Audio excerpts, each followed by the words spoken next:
Կարծում եմ Փոխվարչապետի աչքը կպչում է, ներքին գործերի նախարարը թղթերի մեջ է, սոցիալ-նախարարը հեռախոսի, ԲՏԱ եւ ԿԳՄՍ նախարարները ֆիզիկապես այստեղ են, մտքով պետք է նաև ով իմանա։ ինչ է նշանակում լավ ապրել։ Վարչապետն է խոսում լավ ապրելու կառավարության բանաձևերից։ Մեր կառավարության խոսույթում մարդու երջանկությունը առանձնահատուկ տեղ է զբաղեցնում։ Մարդու երջանկությունը Հայաստանի կառավարության միայն խոսույթում է առանձնահատուկ տեղ զբաղեցնում։ Ժողովուրդն ասում է, խոսքով կկերակրես, բայց մարդ չի կշտանա։ Մարդիկ Հայաստանում ավելի լավ են ապրում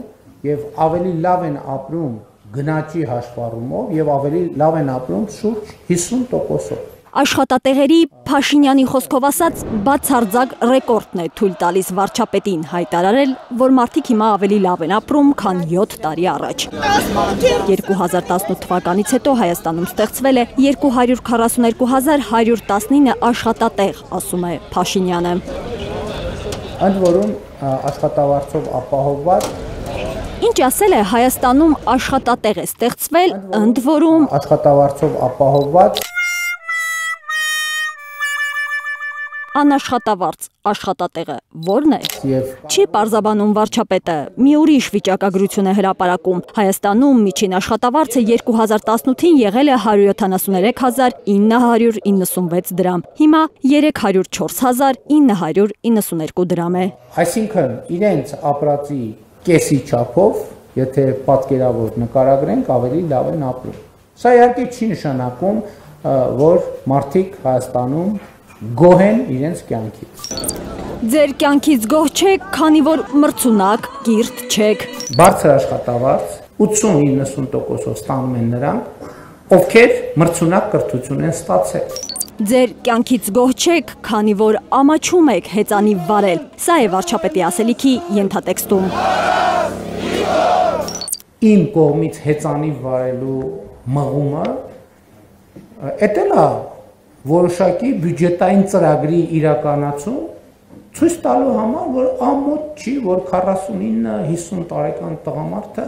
հեծանիվ քշի, ամոթ չի ուղղակի։ Կներեք իմ կարծիքով ամոթա, որ չքշի։ Երևանի առավոտ Հենց դրա համար էլ կեցե հեծանիվը ծրագիրը դպրոցներ են մցրել։ շատ լավ 2024 թվականին ԿԳՄՍ-ն մոտ $2 միլիոն է վճարել հեծանիվներ գնելու համար։ Ու թող չասեն մարդիկ, այդ միլիոններով կարող էին թոշակ ու նպաստ բարձրացնել։ Անցած տարի դա չեն արել, այս տարվա բյուջեում էլ նախատեսված չէ։ Շարքումները որ կան, որ պարգևատրում մի ստացեք, թոշակները բարձրացրեք, եթե օրինակ 2025 թվականի ապրիլին ամբողջ պետական համակարգը չստանար աշխատավարձ, 0 աշխատավարձ ստանար, ապրիլին թոշակները հնարավոր կլիներ բարձրացնել 1400 քանի դրամ, բայց այստեղ կա մի նրբություն, այն համակարգը, որը պիտի այդ թոշակը ակետից հասնի բկետը, ուղղակի այդ համակարգը գոյություն չէր ունենա, որովհետև ոչ մեկ չէր համաձայնվի առանց աշխատավարձի աշխատել։ Եթե համաձայնվեին առանց աշխատավարձի աշխատել, ուրեմն մի բան այն չի։ Ուրեմն ժողովուրդը պետք է մտածեր, թույլ տալիս է, որ իրանք առանց աշխատավարձի աշխատեն, թե թույլ չի տալիս։ Ոչ թե փող ուզող, այլ փող տվող ժողովուրդն է երջանիկ լինում, Փաշինյանական հաջորդ թեզն է։ Հիմա այն ինչ որ չկա,